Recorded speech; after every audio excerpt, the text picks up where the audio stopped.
喺呢段影片入邊，我哋將會利用等比數列嘅性質嚟揾未知量。已經知道 a1%同埋 a 平方係一個等比數列，我哋需要揾 a 嘅值。呢三個值係三個連續項，所以我哋可以利用等比數列嘅一個性質嚟建立方程。呢個性質就係中間項嘅平方係會等於前後項嘅積，即係第二項嘅平方係等於第一項乘以第三項，即係1%嘅平方等於 a 乘以 a 平方。解方程我哋就得到 a 係等於1/4。揾到 a 嘅值之後，我哋可以將佢代入翻題目入邊嘅數列嚟驗算一下答案嘅。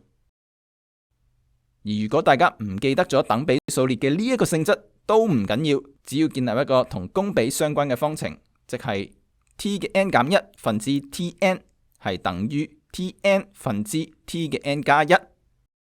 移項之後亦都會得出相同嘅結果嘅，